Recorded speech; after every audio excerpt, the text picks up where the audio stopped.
University और colleges में जाता हूँ, पर ऐसी एनर्जी मैंने अपनी जिंदगी में पहली बार देखी। और मैं आपको एक बात और बता दूं कि यहाँ पीछे IIMC है, Indian institute of mass communication में, वहीं का पढ़ा हूँ। जवाहरलाल नेहरू यूनिवर्सिटी में आज उस बात को कुछ एक दशक हो गया है, 20 साल। चॉकलेट नहीं बनाया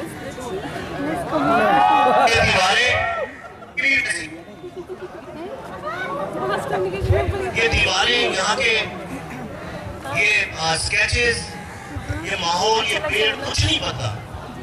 सिर्फ एक चीज बती है कि आज पहली बार मैं वंदे मातरम और भारत माता की जय के नारे हैं। अगर ये क्रांति नहीं है तो क्रांति क्या होती है? अगर ये आजादी नहीं है तो आजादी क्या होती है? अब मैं आपको चंद मिनटों में सिर्फ ये बताऊंगा जो मेरा कर्तव्य भी है आपको बताना।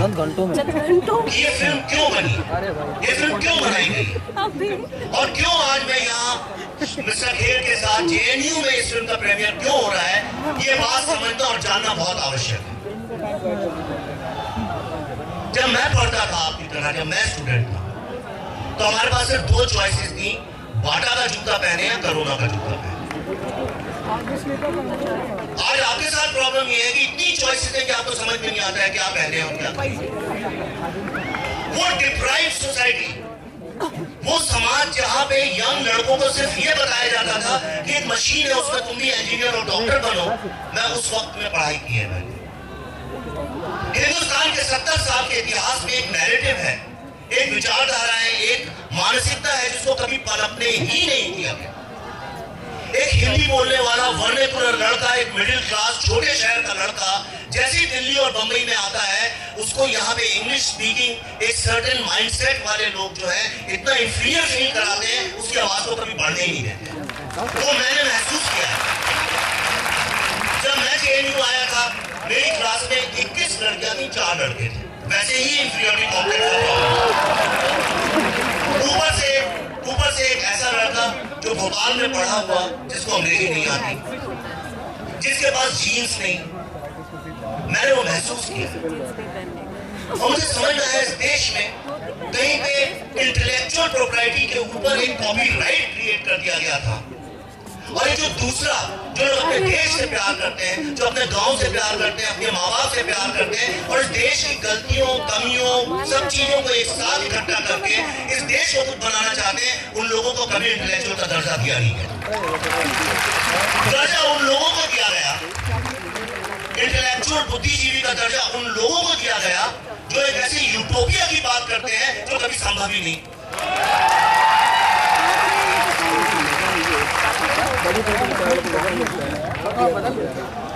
मैंने अपने प्रोफेसर से पूछा था, मुझे याद यहीं पीछे ये इंस्टीट्यूट इसी कैंपस का है, आप सब जानते होंगे। मैंने अपने प्रोफेसर को कह रहे थे कि India needs freedom from lots of evils. Hindustan को आजादी चाहिए, बहुत सारी चीजों से चाहिए। तो मैंने उनसे कहा था बिल्कुल सही है, पर कैसे? और वो जवाब मैं पिछले 30 साल से ढूंढ रहा हूं, मुझे आज तक वो जवाब नहीं मिला कि जिस आजादी की हम बात करते हैं हमें कैसे मिलेगी। तो मैंने कहा क्या मेरा कर्तव्य क्या सिर्फ सवाल उठाना है? क्या मैं सिर्फ एक सवाल उठाऊंगा, या मेरे को ये भी देखना है कि ये जिस आजादी की हम बात करते हैं वो आएगी कैसे?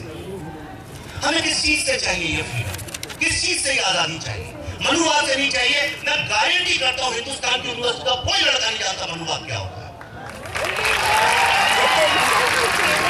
हिंदुस्तान में कोई नहीं जानता मनुवाद क्या होता है। मनुवाद नहीं बात करता जाति की, वो वर्ण की बात करता है। वहां ब्राह्मण शूद्र बन सकते हैं, शूद्र ब्राह्मण बन सकते हैं, वो अलग चीज है।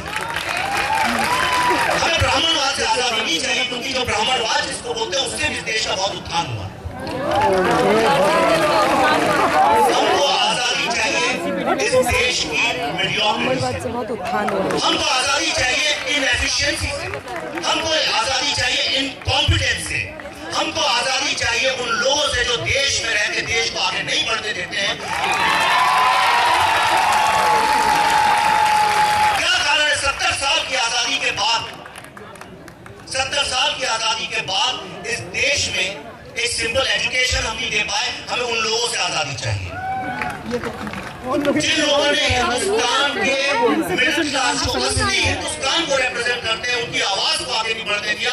सारे इंस्टीट्यूट्स में, सारी यूनिवर्सिटीज में, हर ऐसी जगह पे जहाँ पे एक विचारधारा बन सकती है, वहां पे अपने लोगों को बैठा के एक तरह की आइडियोलॉजी को ही ग्रो करने का मौका दिया। मैं उस नैरेटिव से आजादी है।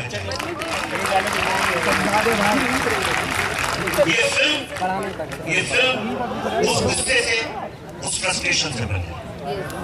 आज 2016 में हिंदुस्तान को जो आजादी चाहिए, ये फिल्म उसकी बात करती है, उस क्रांति की बात करती है। इस देश में सिर्फ एक क्रांति की बात की गई है, दूसरी क्रांति की कभी नहीं की गई। वो क्रांति आएगी सिर्फ हिंदुस्तानियत से, वो आएगी कैपिटल बनाने से, वो आएगी वेल्थ बनाने से, वो आएगी जब अपने घर में आप पैसे भेज सकेंगे। कौन भूखे पेट क्रांति कर सकता है? लेकिन कुछ लोग जो चाहते हैं कि लोग भूखे पेट रहें, ताकि वो क्रांति कभी आएगी नहीं और उनकी दुकानें चलती हैं।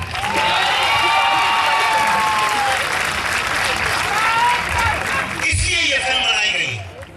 मैं इस फिल्म को जेएनयू में भी शूट कर सकता था, पर इसको इंडियन स्कूल ऑफ बिजनेस में इसलिए शूट किया गया है क्योंकि आज आप सब लोग जो है एंटरप्राइजिंग लोग हैं।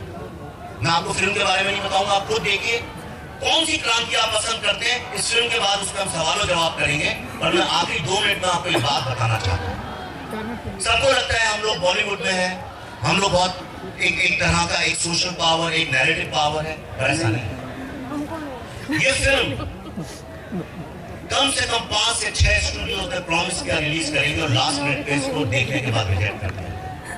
ये फिल्म फेस्टिवल्स में गई इंडिया में और लास्ट मिनट पे वहां पे देखने के बाद इसको बिना मुझे बताया निकाल दिया गया, क्योंकि एक विचारधारा से एग्री नहीं करती है। और अनफॉर्चुनेटली इंडिया में सारे लिटरेचर फेस्टिवल्स, फिल्म फेस्टिवल्स, ये सारे फेस्टिवल सिर्फ एक ही माइंडसेट के लोग, एक ही नैरेटिव के लोग चलाते हैं। इसमें कोई ऐसा आदमी नहीं चलाता जिसको देश में प्यार हो। ये वो लोग हैं जिनका कॉन्ट्रीब्यूशन इंडिया के कैपिटल में 0 है, लेकिन इंडिया की क्योस में 100% है। और तब अशोक पंडित जैसे दोस्त खड़े होते हैं जो कहते हैं सपोर्ट करेंगे तो हम तुम्हारे साथ। तब इस फिल्म को हम इंटरनेशनली लेके गए। ये फिल्म 30 इंटरनेशनल फेस्टिवल्स में पार्टिसिपेट करके best screenplay, best direction, Madrid में best screenplay, Jakarta best direction, best acting, इसको बहुत सारे अवार्ड्स मिले। पर मैं यहाँ पर अवार्ड्स बताने नहीं आया हूँ। मैं इस फिल्म को यहाँ सिर्फ इसकी प्रीमियर कर रहा हूँ क्योंकि मेरा फेथ जेएनयू में इतना ज्यादा है। मैंने यहीं पे इन्हीं पेड़ों के नीचे बैठ के पढ़ाई भी की है, इन्हीं पेड़ों के नीचे बैठ के मैंने सिगरेट पीना भी सीखा है, इन्हीं पेड़ों के बीच में जॉइंट्स पी के मैंने गर्लफ्रेंड्स भी बनाई है। ये मेरी जमीन है। मुझे ऐसा लगा जैसे कोई मुझे यहाँ से काट रहा है और मैंने कहा किसी भी कीमत में मेरे देश, मेरे इंस्टीट्यूट से कोई मुझे काट नहीं सकता। और आज सौरभ, आप लोगों ने इस फिल्म को यहाँ दिखाने का निश्चय लिया है। ये स्टूडेंट्स की जीत है, ये फ्रीडम ऑफ स्पीच की जीत है। और मैं आपको आगे में सिर्फ ये बताना चाहता हूँ, ये एक नई क्रांति की नींव है। इसके बाद श्री अनुपम खेर जी हमारे साथ है, माइक में वहां पे आगे पास करता हूँ। खेर साहब इसमें बहुत ही बढ़िया अभिनय के साथ बहुत अच्छा रोल कर रहे हैं। आप लोग सरप्राइज हो जाएंगे, अब आगे वो बताएंगे।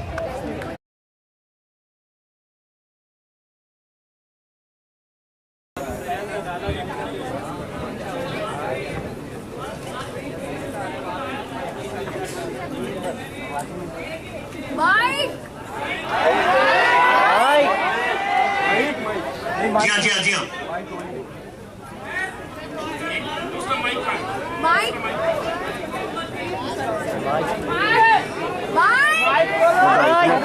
दो चार को माइक रखना चाहिए था। बेटा रिपीट, तुम बोलो क्वेश्चन, मैं रिपीट करता रहूंगा। अच्छा मिल गया। बोलो घबराओ नहीं, बोलो। मैं 2012 में जेएनयू में आया था, तब मेरी उम्र 17 साल थी। आपने कहा कि आपने जेएनयू के पेड़ों के नीचे बैठ के जॉइंट्स पीना सीखा है। मैं जब आया था नया था, 17 साल में समझ में नहीं आता है। मैंने देखा कि लोग इंडोक्ट्रिनेट करते हैं, इंटेलेक्चुअल टेररिज्म, दारू पिलाते हैं, सिगरेट पिलाते हैं, गांजा पिलाते हैं। एक भाजपा वाले मंत्री ने कह दिया कि यहाँ पे लोग दारू पिलाते हैं तो उसमें बवाल हो गया। अगर हमारे अंदर कुछ समस्या है तो मेरा मानना है कि हम इसके खिलाफ लड़ेंगे। इतना निगेटिव माहौल बना दिया गया है कि लगता है कि पूरी इंडिया खराब है, आर्मी रेप कर रही है यार। सवाल पूछो। तो मेरा सवाल ये है कि एक वो बुद्ध भगवान थे, बुद्धा ने ट्रैफिक जाम मूवी का नाम है, पेड़ के नीचे बैठे उनको इनलाइटमेंट प्राप्त हो गया। आपको कहीं नहीं लगता कि जब हमें सफाई करनी है तो अपने कैंपस सफाई करनी चाहिए, और जो दारू बांटते हैं, दारू पीते हैं इस कैंपस में, और ये सब बात जानते हैं, उनके खिलाफ कार्रवाई होनी चाहिए। नशा मुक्ति अभियान पीने में बहुत मजा आता है।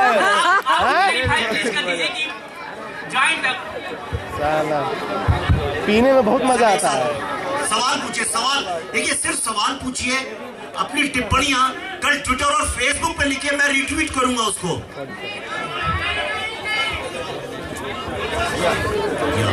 बोलना है सवाल पूछिए। मेरा एक सवाल है। सबसे पहले तो मैं सर आपको अप्रिशिएट करना चाहूंगा और सारी टीम को कि जिसने ये मूवी दिखाई, और अभिव्यक्ति की आजादी की आज सही मायने में रक्षा हुई है। लालगढ़ के इस कैंपस में आपने ये मूवी दिखाई। मेरा क्वेश्चन ये है, बुद्धा इन अ ट्रैफिक जैम, इसका पूरी मूवी मैंने देखी, लेकिन इसका समझ में नहीं बुद्धा से क्या कंसर्न है इसको भी आप थोड़ा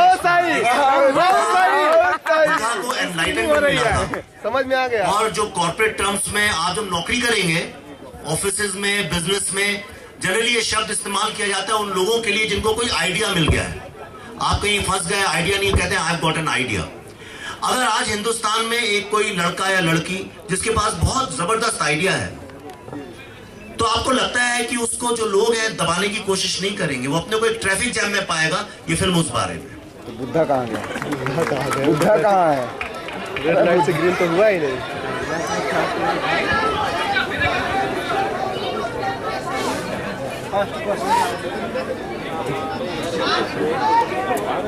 ये लोग अपने लोगों को ही माइक, अपने लोगों को माइक देंगे ना, दूसरे लोगों को नहीं देंगे, ताकि सब चाटे थी पूछे। मैं आपसे ये पूछना चाहती हूँ कि ये राष्ट्रमाता कौन है?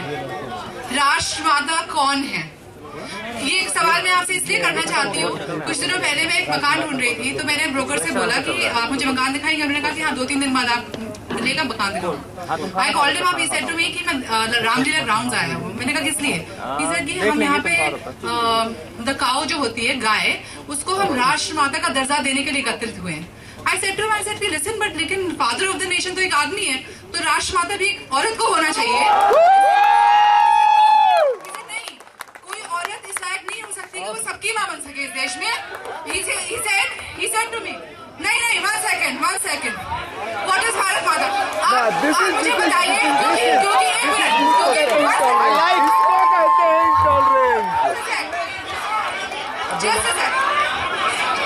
देखो माइक आप हर बात में ये कहते हो कि भारत माता की बेइज्जती हो रही है। आप मुझे ये बताओ कि भारत माता है कौन?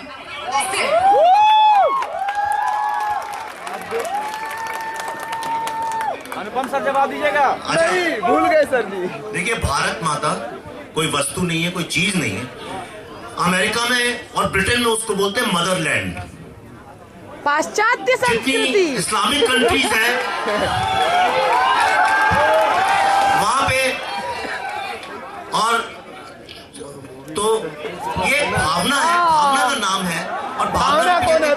भावना कौन है?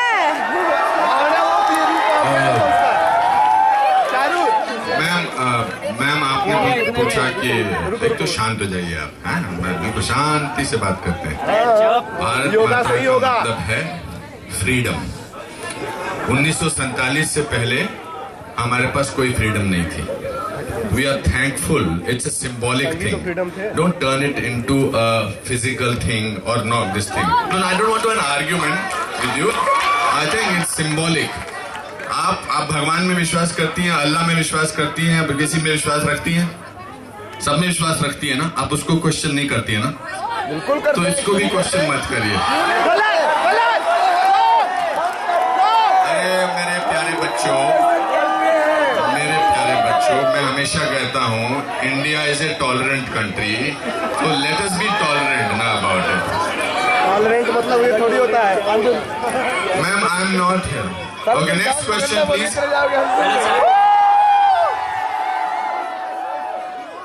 Hello sir, myself Sumit. It is a great movie which I watched. My question is, right now, what is going on the JNU row? JNU row, there is 3 aspects which country is facing right now: nationalism, terrorism, and this freedom of expression, on which is supported by some Lal Salam. So we have 3 groups as police present: terrorism, nationalism, and this Lal Salam. Who do you think is the most tolerant among all these 3 groups, and why? Can you repeat your question once again? Sorry. Sir, there are 3 groups right now: Lal Salam, nationalism, that would be Indians all, and this terrorism. Whom you think is the most tolerant and why? Nationalist, of course. They are tolerating terrorists and Maoists both. उनसे बड़ा tolerant कौन हो सकता है मेरे दोस्त? और nationalist को भी अभी अटैक किया जाने लगा है। आप अगर आजादी के बारे में बात करते हैं, देश के बारे में बात करते हैं, स्वतंत्रता की बात कर रहे हैं, कुछ लोग उस पर भी परेशानी करते हैं। कुछ लोगों को इस बात की भी परेशानी होती है कि राष्ट्रगान के समय हमें खड़ा होने की जरूरत क्या है। क्यों भाई?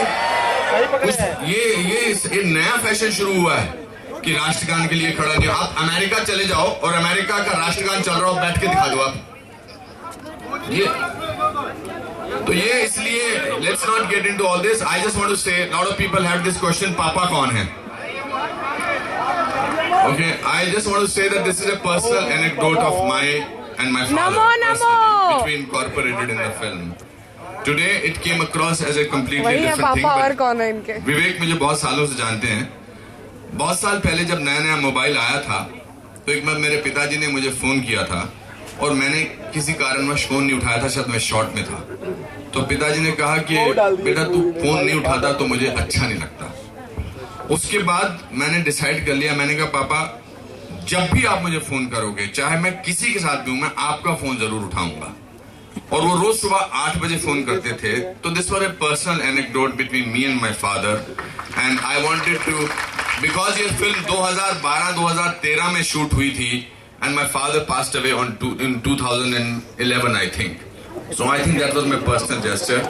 And sometimes you have to portray a character of this kind to bring out the best in the other person. That was the reason. I want to say thank you to all of you from the core of my heart. No, I have one question. Anupamji, I have one question. Yes sir, yes sir. I have one question. What's your name sir?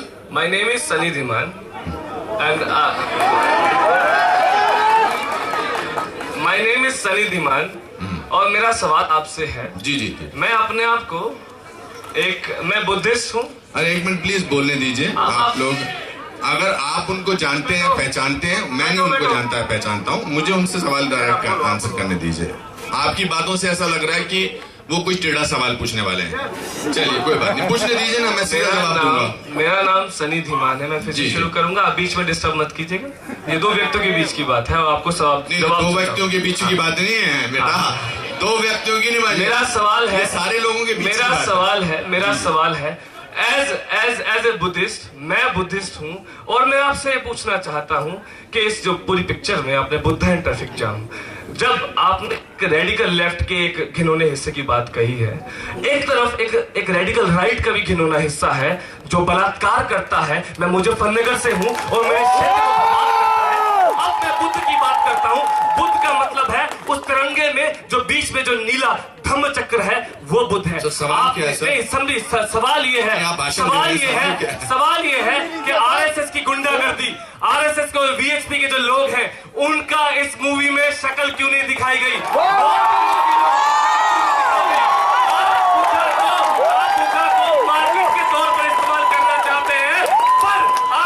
और बुद्धा कभी साथ साथ नहीं आ सकते हैं, वो सिर्फ तिरंगे में रहेगा। आप बस ये बता दें कि बुद्धा का आरएसएस पर क्या स्टैंड है? देखो बाहर कर रहा है, बाहर कर रहा है। पहले तो बेटा शांत हो जाओ। पहले तो बेटा ये शांत हो जाओ। ये पिक्चर ना आरएसएस ने फंड की है ना बीजेपी ने फंड की है। आप एक काम करो, आपके बहुत सारे फाइनेंशियल दोस्त होंगे, आप एक ऐसी फिल्म बनाओ जिस पर आरएसएस को कसूरवार ठहरा दो। हमने तो आप इस पे इंटरप्रिटेशन दे रहे हैं जिसका कोई मतलब नहीं है।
पिक्चर के माध्यम से देश को यह मैसेज देने में सफल हुए हैं कि कहीं ना कहीं जवाब दे रहे हैं। दूसरी बात यह है, सवाल क्वेश्चन ये है कि क्या हम सड़क पर जा करके इन पिक्चरों को दिखा करके जनता का दिमाग कैसे हम बदल सकते हैं, इसकी आज जरूरत है और क्या हम कर सकते हैं। ये सभी युवा शांति से बैठिए। मैं सवाल करना चाहता हूँ। अपनी जेडीयू की परंपराओं में ये भी परंपरा है कि सबको शांति से सुना जाता है। हेलो सर, मेरा नाम भूपेंद्र कुमार है और मेरा सवाल अनुपम खेर जी से है। आखिरी सवाल सर, आपने कहा है कि जब तिरंगा हमारे हृदय में है, हमारे दिल में बसता है, तो इस माहौल में जब हमारी शिक्षा मंत्री जी MHRD मिनिस्टर 201 फीट का तिरंगा सारे यूनिवर्सिटीज में लगाने की बात करती हैं, तो क्या ये किस प्रकार से उपयोगी है? और एक सवाल मेरा विवेक अग्निहोत्री जी से है, जो ऐतिहासिक रूप से मनुवाद और ब्राह्मणवाद को बताते हैं कि वो उपयोगी है, बल्कि ऐतिहासिक रूप से अगर हम साक्ष्य देखें तो उसने महिलाओं, दलितों और सोसाइटी के ऑपरेट सेक्शन को हमेशा दबा के रखा है और उसने हमेशा शिक्षा से दूर रखा है। और आपकी क्या टिप्पणी है? Please sir.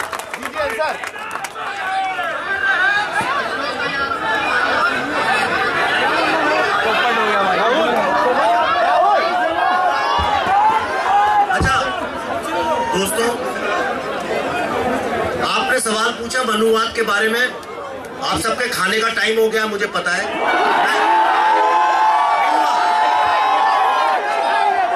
मैं आपको एक छोटा सा किस्सा सुनाता हूं, तो सुनिए।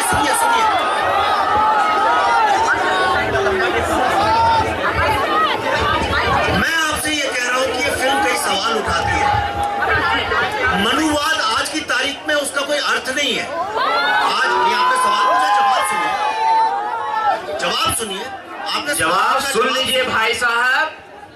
ऐसा ना हो बेटा कहीं तुम्हारी जिंदगी से सवाल पूछते पूछते एक सवाल बन जाए, तो जवाब भी ढूंढो। जवाब सुनिए। मैं आपसे ये कह रहा हूं, आज मनु ने क्या बोला था, क्या नहीं बोला था, आपकी जिंदगी में उससे क्या फर्क पड़ता है? हिंदुस्तान में कौन मनु का पालन करता है? आज आप इनोवेशन के बारे में सोचिए, आप एंटरप्रेन्योरशिप के बारे में सोचिए। बैठ जाओ भाई, बैठ जाओ। चलिए, सुन तो लो। भारत माता की, भारत माता की, भारत माता की, भारत माता की, भारत माता की, भारत माता की, भारत माता की। वंदे भारत।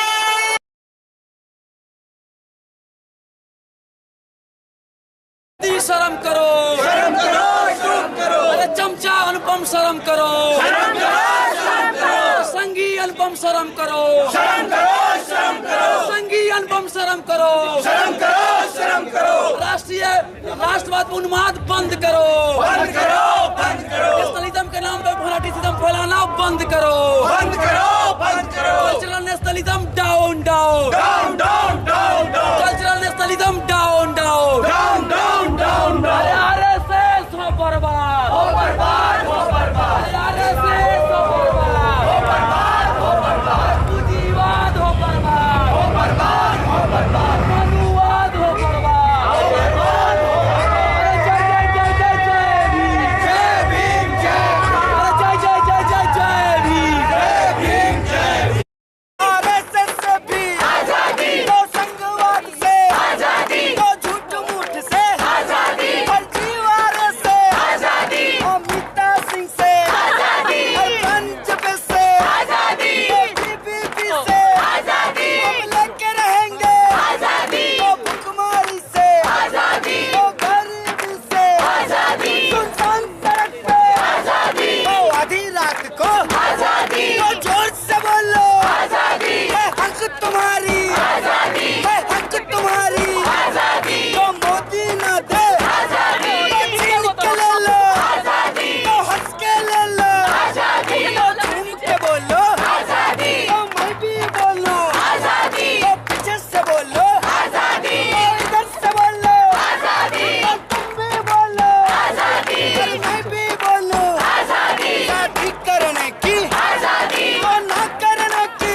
आजादी, तो हाँ करने की, आजादी, चाउमीन खाने की, आजादी, तो वही रखने की, आजादी, जींस पहने की, आजादी, जींस पहने की, आजादी, तो बाप से मांगे, आजादी, तो बाप से मांगे, आजादी, तो खाओ से आजादी, से आजादी, से आजादी, से आजादी,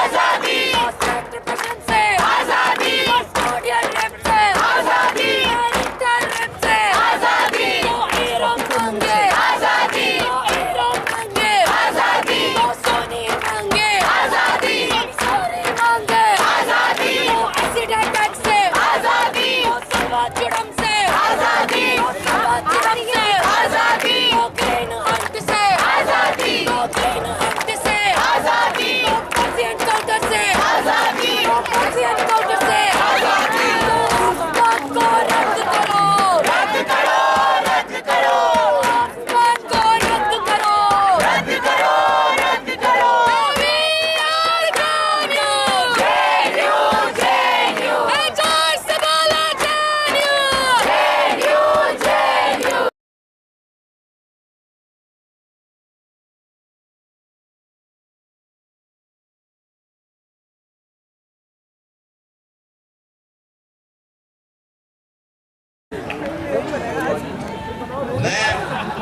मैं यूनिवर्सिटी और कॉलेजेस में जाता हूँ, पर ऐसी एनर्जी मैंने अपनी जिंदगी में पहली बार देखी।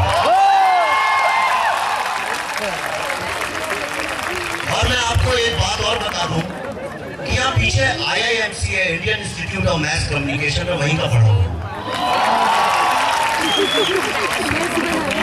जवाहरलाल नेहरू यूनिवर्सिटी में आज उस बात को कुछ एक दशक हो गए हैं, 20 साल। चॉकलेट नहीं बनाया ये दीवारें, ये दीवारें, यहाँ के ये स्केचेस, ये माहौल, ये पेड़, कुछ नहीं पता। सिर्फ एक चीज बदली है कि आज पहली बार मैं वंदे मातरम और भारत माता की जय के नारे हैं।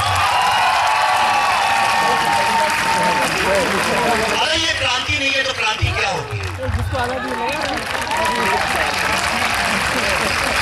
अगर ये आजादी नहीं है तो आजादी क्या होती है? अब मैं आपको चंद मिनटों में सिर्फ ये बताऊंगा, जो मेरा कर्तव्य भी है आपको बताना, ये फिल्म क्यों बनी, ये फिल्म क्यों बनाई गई, और क्यों आज मैं यहाँ मिस्टर खेर के साथ JNU में इस फिल्म का प्रीमियर क्यों हो रहा है। ये बात समझना और जानना बहुत आवश्यक है। जब मैं पढ़ता था आपकी तरह, जब मैं स्टूडेंट था, तो हमारे पास सिर्फ दो चॉइसेस थी, बाटा का जूता पहने या कोरोना का जूता पहने। आज आपके साथ प्रॉब्लम ये है कि इतनी चॉइसेस हैं कि आपको समझ में नहीं आता है क्या पहने और क्या करें। वो डिप्राइव्ड सोसाइटी, वो समाज जहां पे यंग लड़कों को सिर्फ ये बताया जाता था कि एक मशीन है उसमें तुम भी इंजीनियर और डॉक्टर बनो। मैं उस वक्त में पढ़ाई की है मैंने। हिंदुस्तान के 70 साल के इतिहास में एक नैरेटिव है, एक विचारधारा है, एक मानसिकता है जिसको कभी पनपने ही नहीं दिया गया। एक हिंदी बोलने वाला वर्नाक्युलर लड़का, एक मिडिल क्लास छोटे शहर का लड़का जैसे ही दिल्ली और बंबई में आता है, उसको यहाँ पे इंग्लिश स्पीकिंग एक सर्टेन माइंडसेट वाले लोग जो है इतना इंफीरियर फील कराते हैं, उसकी आवाज को कभी बढ़ने ही नहीं देते। वो मैंने महसूस किया है।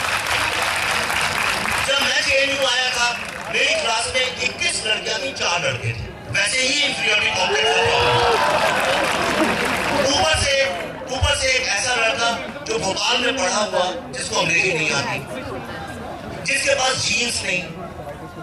मैंने वो महसूस किया और मुझे समझ में आया इस देश में कहीं पे इंटेलेक्चुअल प्रॉपर्टी के ऊपर एक कॉपीराइट क्रिएट कर दिया गया था। और ये जो दूसरा, जो लोग अपने देश से प्यार करते हैं, जो अपने गांव से प्यार करते हैं, अपने माँ बाप से प्यार करते हैं और इस देश की गलतियों, कमियों, सब चीजों को एक साथ इकट्ठा करके इस देश को कुछ बनाना चाहते हैं, उन लोगों को कभी इंटेलेक्चुअल का दर्जा दिया नहीं गया।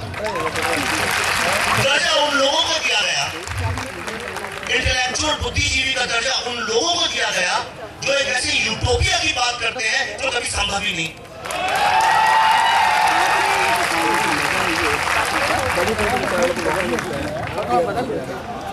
मैंने अपने प्रोफेसर से पूछा था, मुझे याद यहीं पीछे ये इंस्टीट्यूट इसी कैंपस है, आप सब जानते होंगे। मैंने अपने प्रोफेसर को कह रहे थे कि India needs freedom from lots of evils. Hindustan को आजादी चाहिए, बहुत सारी चीजों से चाहिए। तो मैंने उनसे कहा था बिल्कुल सही है, पर कैसे? और वो जवाब मैं पिछले 30 साल से ढूंढ रहा हूं, मुझे आज तक वो जवाब नहीं मिला कि जिस आजादी की हम बात करते हो हमें कैसे मिलेगी।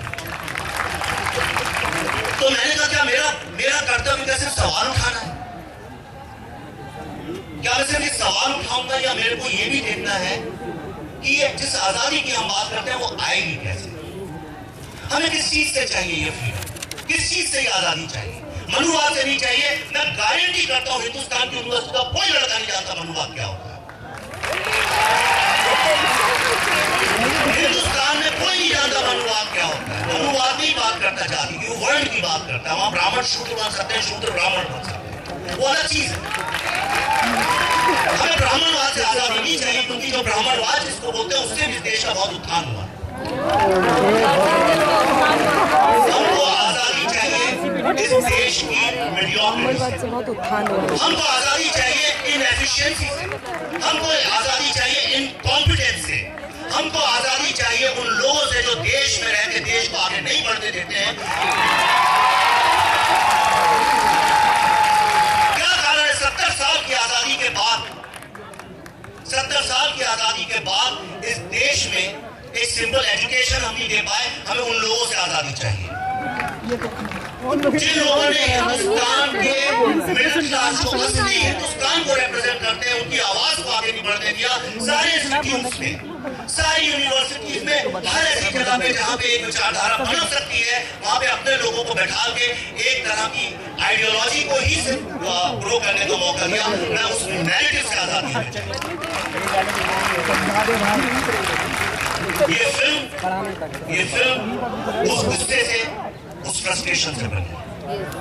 आज 2016 में हिंदुस्तान को जो आजादी चाहिए, ये फिल्म उसकी बात करती है, उस क्रांति की बात करती है। इस देश में सिर्फ एक क्रांति की बात की गई है, दूसरी क्रांति की कभी नहीं की गई। वो क्रांति आएगी सिर्फ हिंदुस्तानियत से, वो आएगी कैपिटल बनाने से, वो आएगी वेल्थ बनाने से, वो आएगी जब अपने घर में आप पैसे भेज सकेंगे। कौन भूखे पेट क्रांति कर सकता है? लेकिन कुछ लोग जो चाहते हैं कि लोग भूखे पेट रहें, ताकि वो क्रांति कभी आएगी नहीं और उनकी दुकानें चलती हैं।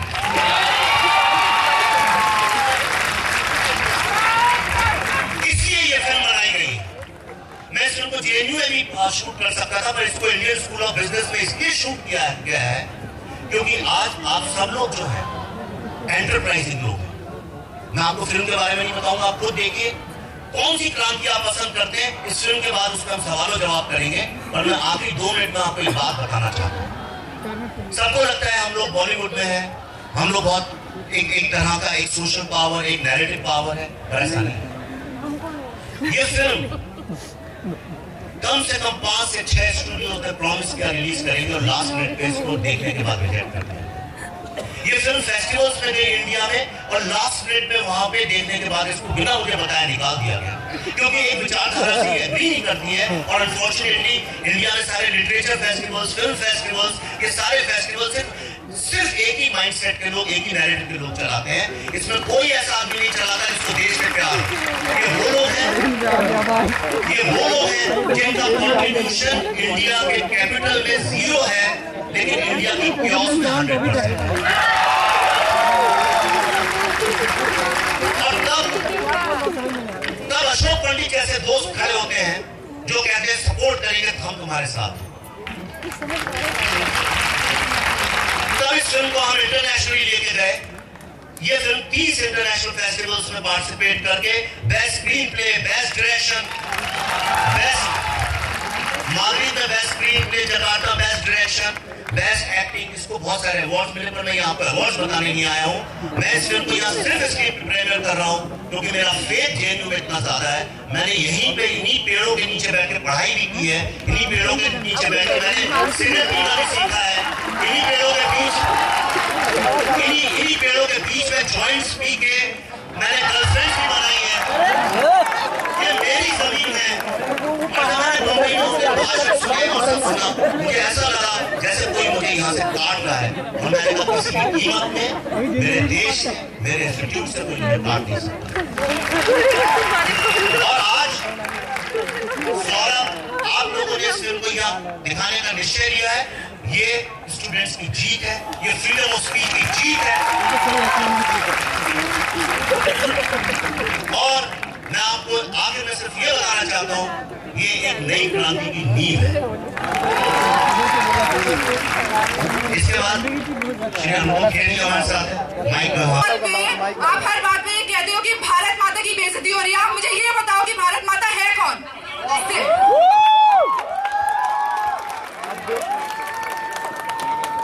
अनुपम सर जवाब दीजिएगा। नहीं, भूल गए सर जी। देखिए, भारत माता कोई वस्तु नहीं है, कोई चीज नहीं है। अमेरिका में और ब्रिटेन में उसको बोलते हैं मदरलैंड। पाश्चात्य संस्कृति, इस्लामिक कंट्रीज है वहां पे। और तो ये भावना है, भावना का नाम है। और भावना कौन है?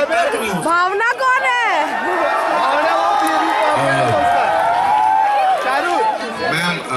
मैम आपने पूछा कि एक तो शांत हो जाइए आप, हैं? बिल्कुल शांति से बात करते हैं। भारत माता का मतलब है freedom.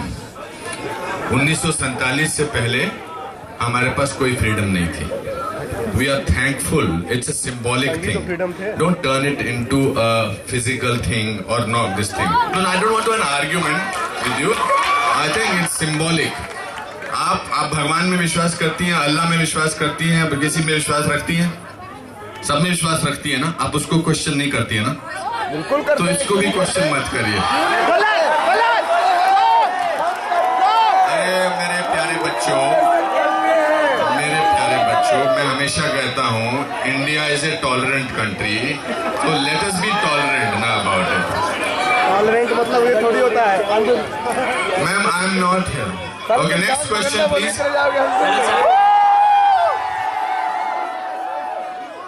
Hello, sir. Myself, Sumit. It is a great movie which I watched. My question is, right now, what is going on the JNU row? JNU row, there is 3 aspects which country is facing right now: nationalism, terrorism, and this freedom of expression on which is supported by some Lal Salam.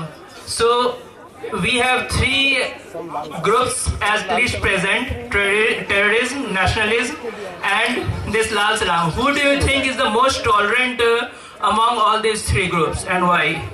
Can you repeat your question once again? Sorry. Sir, there are 3 groups right now: Lal Salam, nationalism, that would be Indians all, and this terrorism. Whom you think is the most tolerant and why?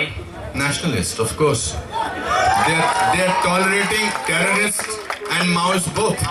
उनसे बड़ा tolerant कौन हो सकता है मेरे दोस्त?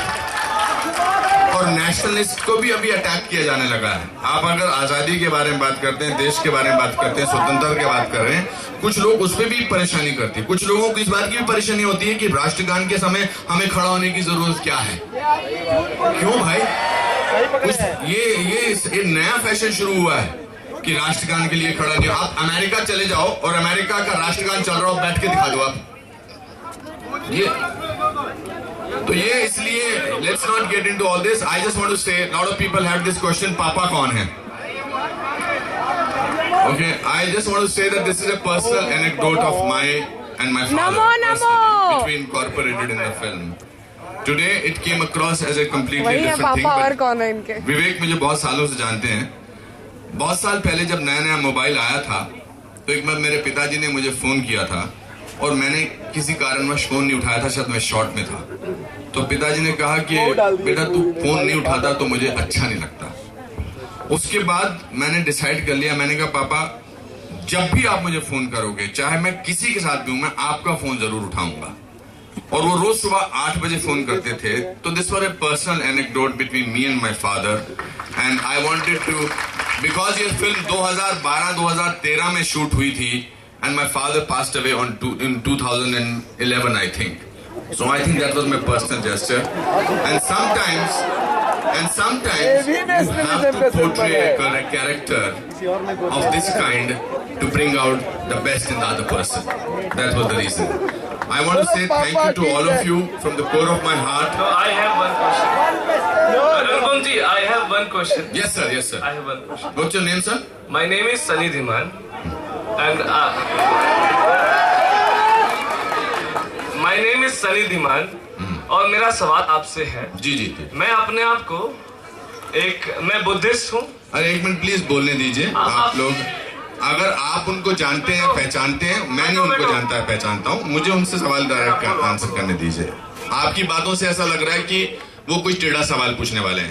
चलिए कोई बात नहीं, पूछने दीजिए ना, मैं सीधा जवाब दूंगा। मेरा नाम सनी धीमान है। मैं फिर से शुरू करूंगा, आप बीच में डिस्टर्ब मत कीजिएगा।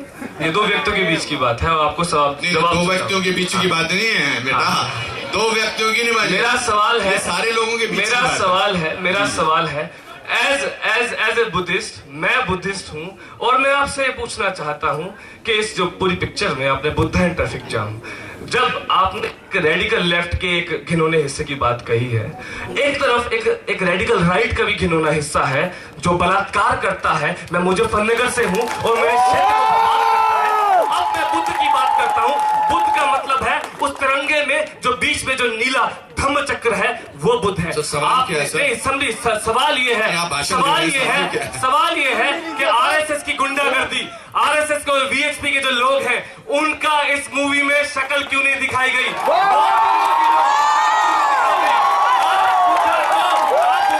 मार्केट के तौर पर इस्तेमाल करना चाहते हैं, पर आरएसएस और बुद्धा कभी साथ साथ नहीं आ सकते हैं, वो सिर्फ तिरंगे में रहेगा।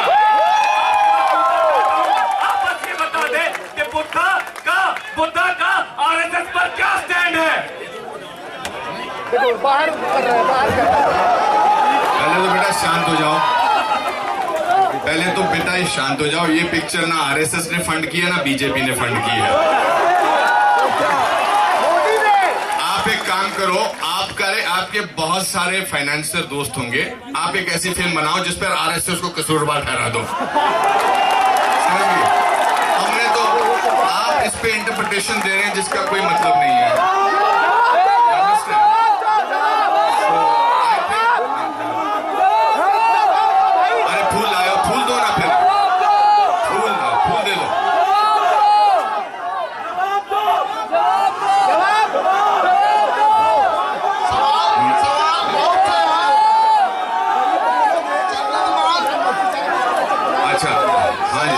सवाल बहुत से हैं और बहुत उसका जवाब भी दिया जा सकता है, हर तरह का जवाब।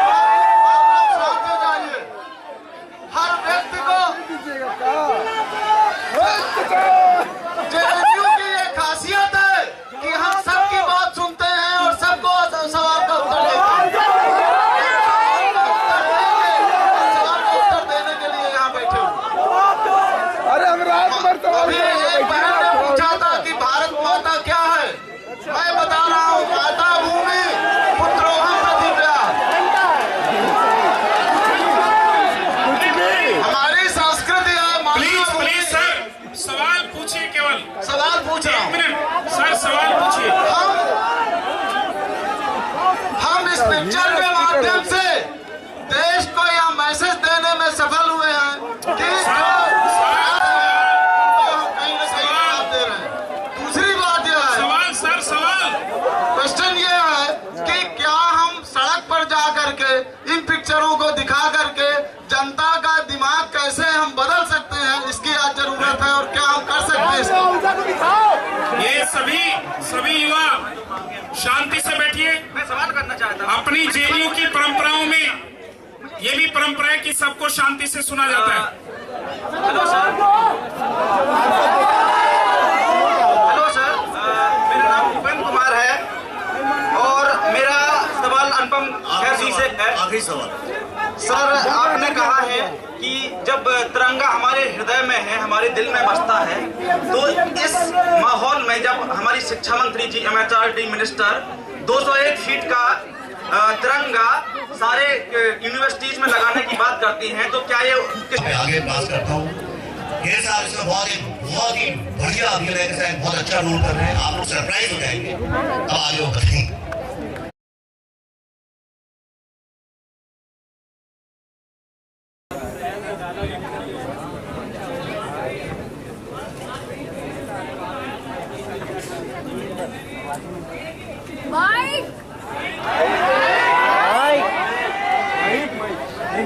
जी हाँ।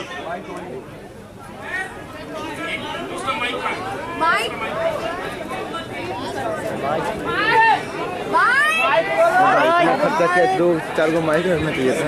बेटा रिपीट, तुम बोलो क्वेश्चन, मैं रिपीट करता रहूंगा। अच्छा, मिल गया।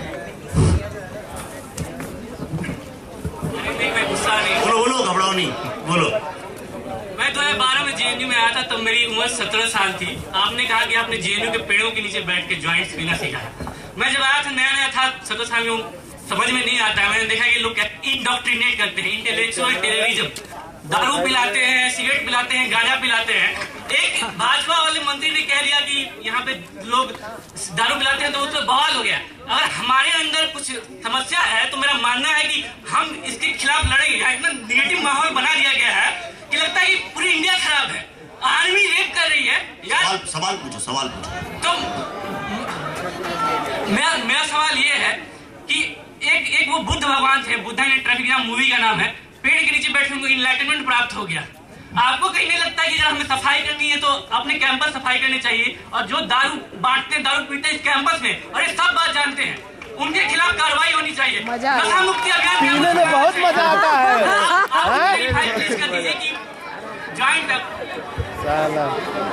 पीने में बहुत मजा आता है। सवाल पूछिए, देखिए सिर्फ सवाल पूछिए। अपनी टिप्पणियां कल ट्विटर और फेसबुक पे लिखिए, मैं रिट्वीट करूंगा उसको।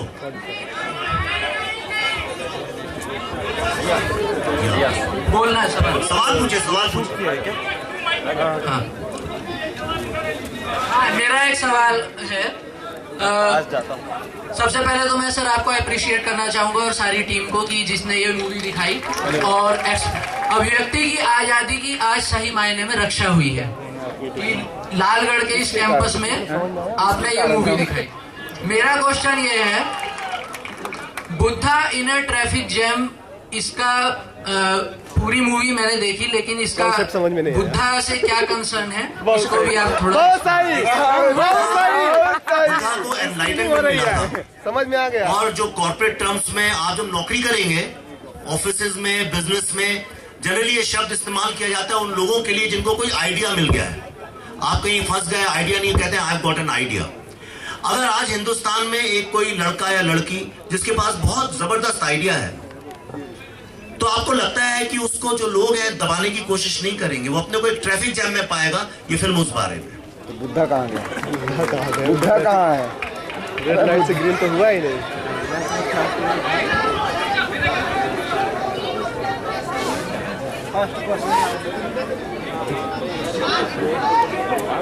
ये लोग अपने लोगों को ही माइक, अपने लोगों को माइक देंगे ना, दूसरे लोगों को नहीं देंगे, ताकि सब चाटे चीज पूछे। मैं आपसे ये पूछना चाहती हूँ कि ये राष्ट्रमाता कौन है? राष्ट्रमाता कौन है?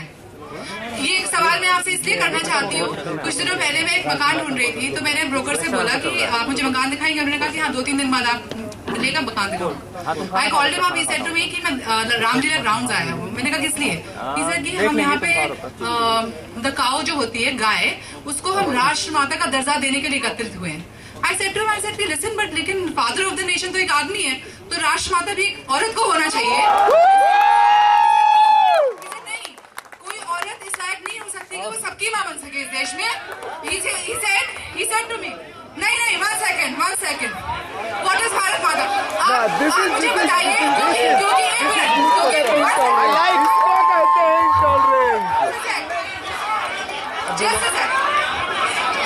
देखो माइक मांग रहा है।